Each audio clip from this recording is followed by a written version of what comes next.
20-25 हज़ार सैलरी में हम यहाँ इतना किराया भर के घर कैसे आ जाएँ? 1000-1200 तो हमारा ऐसे लग जाता है। हुकूमत को चाहिए डीजल कम करे, सवारी आम होगी, सबकी रोजी रोटी चलेगी। पेट्रोल और डीजल गैस महंगी होने की वजह से अब हम शाम को बहुत मुश्किल ही गुजारा करते हैं। पेट्रोल और डीजल फिर महंगा, आवाम की दुहाइयाँ। पेट्रोल की कीमत में 14 रुपये 92 पैसे इजाफा। पेट्रोल की नई कीमत 414 रुपये 78 पैसे फी लीटर हो गई। हाई स्पीड डीजल की कीमत भी 15 रुपये लीटर बढ़ गई। हाई स्पीड डीजल की नई कीमत 414 रुपये 58 पैसे फी लीटर मुकर्रर। मट्टी का तेल 41 रुपये 80 पैसे फी लीटर सस्ता। नई कीमत 318 रुपये 96 पैसे हो गई। पेट्रोलियम मसनूआत की नई कीमतों का नोटिफिकेशन जारी। ज़राए पेट्रोलियम डिवीजन के मुताबिक पेट्रोल और डीजल पर फी लीटर लेवी 13 रुपये 91 पैसे बढ़ा दी गई। पेट्रोल पर लेवी 170 रुपये 41 पैसे और डीजल पर 42 रुपये 60 पैसे फी लीटर मुकर्रर। पब्लिक ट्रांसपोर्टर्स ने 5% और गुड्स ट्रांसपोर्टर्स ने 10% किराया बढ़ा दिया। जमात इस्लामी ने पेट्रोलियम मसनूआत की कीमतों में इजाफा मुस्तरद कर दिया। में जमात इस्लामी हाफिज नईमुर रहमान का कहना है कि हुकूमत ने पेट्रोल और डीजल को कमाई का जरिया बना लिया। 150 रुपये से ज़ायद टैक्सेस और लेवी लेना जुल्म है। लेवी का पेट्रोलियम की कीमत से कोई ताल्लुक नहीं। हुकूमत आलमी मार्केट का नाम लेकर लूट मार कर रही है। महंगे पेट्रोल और डीजल का बोझ गरीब उठा रहे हैं।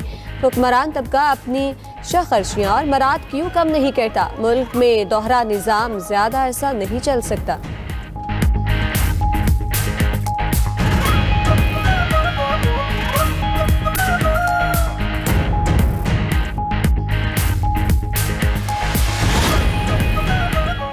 मुल्क में हफ्तावार महंगाई की शरह 15.16% तक पहुँच गई। इदारे शुमारियात की रिपोर्ट के मुताबिक एक हफ्ते के दौरान 22 अशियाए ज़रूरिया महंगी हुई, 14 अशिया सस्ती हुई, 15 अशिया की कीमतें मुस्तहकम रहीं।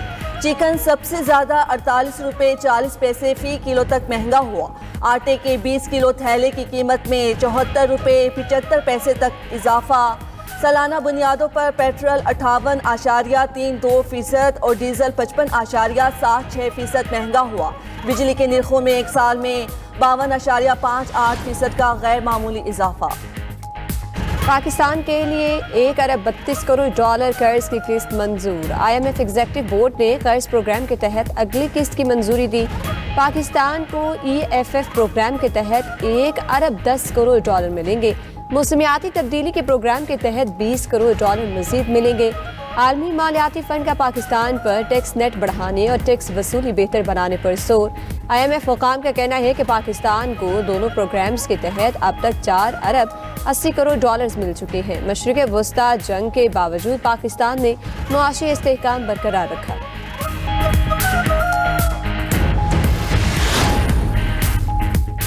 ईरान अमेरिका मुज़ाकरात अगले हफ्ते से शुरू होने का इम्कान। अमेरिकी अखबार का दावा। वॉल स्ट्रीट जर्नल की रिपोर्ट के मुताबिक वाशिंगटन और तेहरान के दरमियान बैकडोर डिप्लोमेसी जारी है।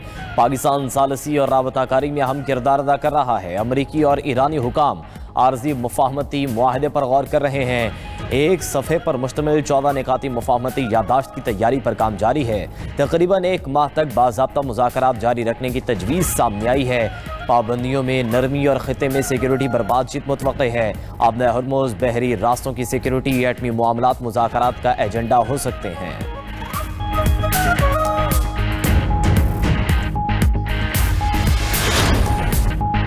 तजावीज़ पर ईरान का जवाब जल्द मिलने की तवक्को है। पाकिस्तान की दरख्वास्त पर प्रोजेक्ट फ्रीडम मुलतवी किया था। मामलात आगे ना बढ़े तो प्रोजेक्ट फ्रीडम ऑपरेशन दोबारा शुरू होगा।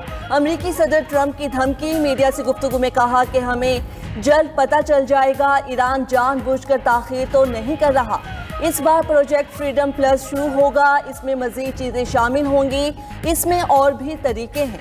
अमेरिकी वज़ीर ख़ारजा मार्को रूबियो ने कहा कि हमें आज ईरान का जवाब मिल जाना चाहिए। उम्मीद है ईरान संजीदा तजावीज़ देगा। अमेरिकी नेवी ने ईरान के 70 टैंकर्स का रास्ता रोका।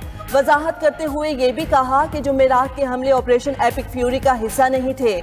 ईरानी हमले का अमेरिकी बहरिया ने दिफा किया। अगर ईरान अमेरिका पर मिसाइल दागेगा तो हम जवाब देंगे। आबनाए हुर्मुज़ पर किसी मुल्क का कंट्रोल कबूल नहीं। किसी डेडलाइन पर तवज्जो नहीं देते, अमरीकी तजावीज़ का बारीक बीनी से जायजा ले रही हैं। किसी खत्मी नतीजे पर पहुंचे तो बता देंगे। तर्जुमान ईरानी वज़ारत ख़ारिजा इस्माइल बक़ाई का रद्द-ए-अमल, कहा कि जुमेरात के हमले सीज़ फायर के खिलाफ हैं। ईरानी सदर मसूद पेज़ेश्कियान का कहना है कि दुनिया में इस्तेमार और इस्तेहसाल की कोई जगह नहीं। जुल्म के खिलाफ जिद्दोजहद ईरानी सरजमीन की तारीख का रोशन बाब है। ईरानी वज़ीर ख़ारिजा अब्बास अराग़ची ने कहा कि ईरानी कभी दबाव के आगे नहीं झुकते। जब भी सिफारती हल मेज़ पर आता है, अमेरिका गैर जिम्मेदाराना फौजी मुहिम जोई शुरू कर देता है। ईरानी मिसाइल सलाहियत पर CIA की रिपोर्ट गलत करार दे दी। मजीद कहा कि हमारी मिसाइल सलाहियत अब 75 नहीं 120% है। जंग के लिए हमारी तैयारी 1000% है।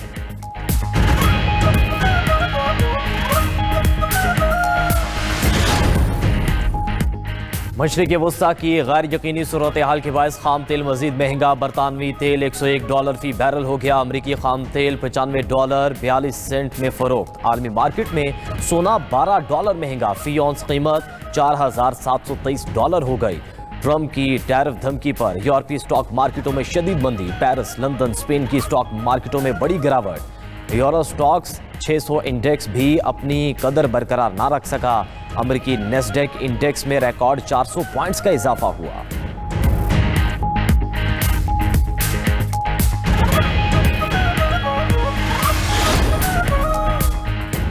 ईरान का अपनाए हुर्मुज़ पर मुस्तकिल टैक्स लेने का पार्लिमानी बिल तैयार। ईरानी पार्लियामेंट की कौमी सलामती कमेटी के सरबरा इब्राहिम अजीजी कहते हैं, अपनाए हुर्मुज़ के कानूनी निज़ाम के तयन के लिए बिल मुकम्मल कर लिया। अपनाए हुर्मुज़ के लिए लीगल रजीम बिल तैयार है। पार्लियामेंट के दोबारा फाल होते ही मंजूर कर लिया जाएगा। कानून साजी का मकसद ऐसा दिफाई ढांचा तैयार करना है जो खित्ते में ईरान के मुफादात का तहफ़्फ़ुज़ कर सके।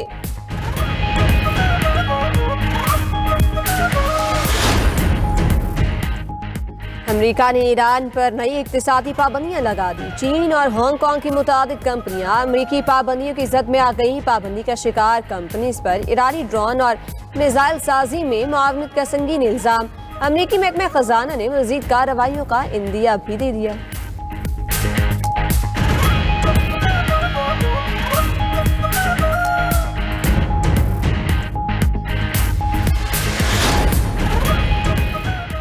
अमेरिकी सदर का रूस और यूक्रेन के दरमियान 3 रोज़ा जंगबंदी का ऐलान। ट्रम्प ने कहा कि दोनों ममालिक के दरमियान 9 से 11 मई तक सीज़ फायर रहेगा। रूस और यूक्रेन में योम फतह की तकरीबात होंगी। ये दिन दूसरी आलमी जंग में सोवियत यूनियन की फतह की याद में मनाया जाता है। इस जंग में यूक्रेन सोवियत यूनियन के साथ था। दोनों ममालिक के दरमियान 1,000 कैदियों के तबादला भी होगा। बड़े तनाज़े के पायदार हल के लिए बातचीत जारी है। ट्रम्प ने मजीद कहा कि इस जंग बंदी की दरख्वास्त उन्होंने की थी। इस पर रूसी और यूक्रेनी सदूर ने इत्तफाक किया।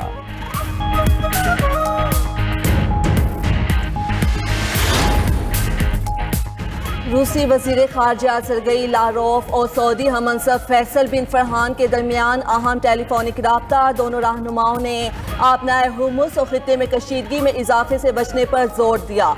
बातचीत में खित्ते में अमन व इस्तेहकाम के लिए सिफारती कोशिशें जारी रखने पर इत्तफाक। दोनों ममालिक ने तवील मुद्दती हल के लिए मुज़ाकरात के तसलसल की हिमायत की।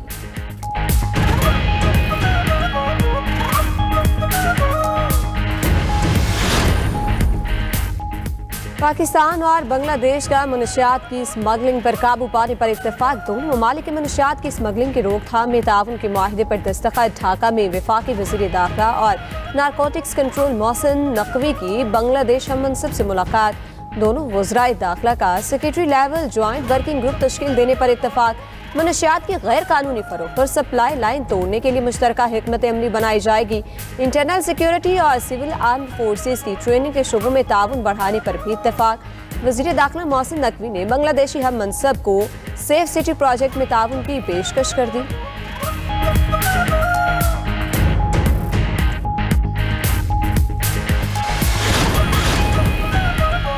गिलगित बल्तिस्तान के इंतखाबात के लिए नून लीगी उम्मीदवारों के नामों का ऐलान। सदर मुस्लिम लीग नून नवाज शरीफ ने उम्मीदवारों को टिकट जारी कर दिए। 24 में से 19 हलकों में उम्मीदवारों को पार्टी टिकट मिल गए। हफीजुर रहमान हल्का GBA 2 गिलगित 2 से नून लीगी उम्मीदवार होंगे। सीनियर वजीर पंजाब मरियम औरंगजेब का कहना है कि मुस्लिम लीग नून गिलगित बल्तिस्तान के अवाम की खिदमत तरक्की के सफर को मजीद मजबूत करेगी।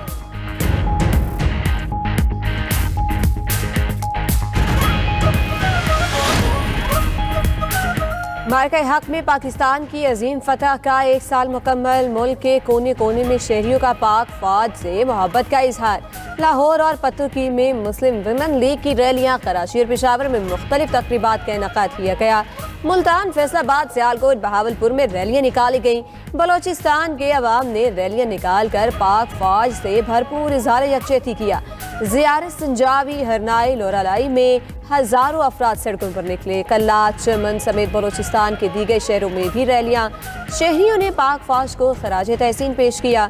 बलोचिस्तान भर के स्कूलों और कॉलेजों में तलबा ने मिली नगमे पेश किए। मार्का हक का 1 साल मुकम्मल होने पर पंजाब हुकूमत के ज़ेर एहतमाम लाहौर में रंगारंग सकाफती शो, लिबर्टी चौक में अजीम शान म्यूजिकल कॉन्सर्ट में साहिर अली बग्गा और आयमा बेग समेत दीगर की शानदार परफॉर्मेंस। मिली नगमों की धुनों पर हाज़रीन झूम उठे। तकरीब से खिताब में सीनियर वजीर मरियम औरंगजेब ने कहा, मार्का हक में शानदार फतह पर वज़ीर आज़म, फील्ड मार्शल और पाक अफवाज को सलाम पेश करते हैं। हम अपनी बहादुर अफवाज के साथ खड़े हैं, कोई हमारी तरफ मैली आंख से नहीं देख सकता। पंजाब के तमाम ज़िले हेडक्वार्टर्स पर आज भी कॉन्सर्ट होंगे।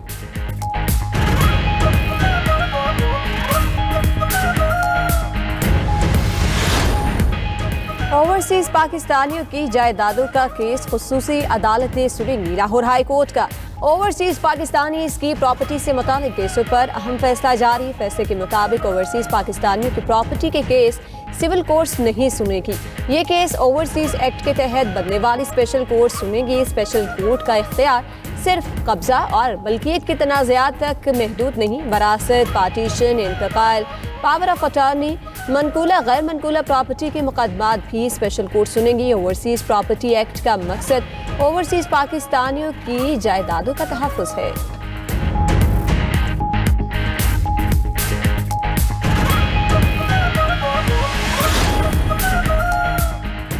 खूबसूरत और दिलकश महाजिर परिंदे कुदरत का अनमोल तोहफा हैं। महाजिर परिंदे फितरत की खूबसूरती बढ़ाते हैं। वज़ीर आला पंजाब मरियम नवाज का महाजिर परिंदों के आलमी दिन पर पैगाम। कहा कि महाजिर परिंदे माहौलियाती तवाज़ुन को बरकरार रखने में अहम किरदार अदा करते हैं। महाजिर परिंदों की हिफाजत के लिए कुदरती माहौल का तहफ़्फ़ुज़ ज़रूरी है।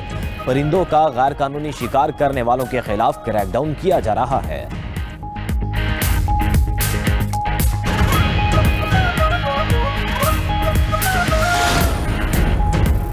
जंग बंदी के बावजूद इसराइल की लेबनान में दहशतगर्दी जारी। जनूबी लेबनान पर इसराइल के ताज़ा हमलों में 31 लेबनानी शहीद हो गए।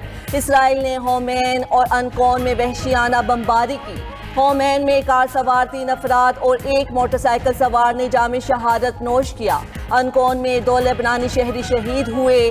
अमरीकी सालिसी में इसराइल लेबनान मुज़ाकरात 14 और 15 मई को दोबारा होंगे। अमरीकी महकमा खारजा की तस्दीक। ईरान के अहम तरीन ऑयल टर्मिनल जजीरा खार्क के करीब तेल का बड़ा रसाव। अल जजीरा की रिपोर्ट के मुताबिक खलीज फारस में 52 मुरबा किलोमीटर तक फैला हुआ तेल का सैलाब देखा गया। सैटेलाइट तस्वीर से तेल के बड़े रसाव की तस्दीक हो गई। तेल का ये फैलाव तेजी से सऊदी अरब की समुद्री हदूद की जानिब बढ़ने लगा। ईरानी मईशत के लिए रीढ़ की हड्डी समझा जाने वाला खार्क जजीरा शदीद खतरे की जद में है।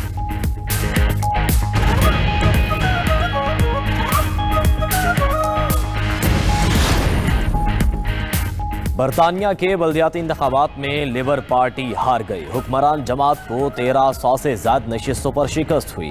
वेल्स में भी लेबर पार्टी को तारीखी नाकामी का मुंह देखना पड़ा। वेल्स में पायलट समर पार्टी कामयाब। स्कॉटलैंड में स्कॉटिश नेशनल पार्टी को बरतरी हासिल। इंग्लैंड में रिफॉर्म यूके 1400 से ज्यादा नशिस्तें जीतकर पहले नंबर पर मौजूद।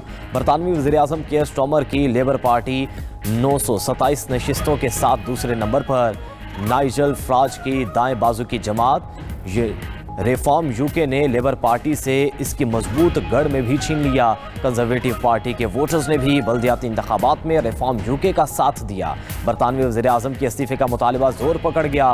कियर स्टारमर का कहना है कि इस्तीफा देकर मुल्क को अफरा तफरी में नहीं डालूंगा।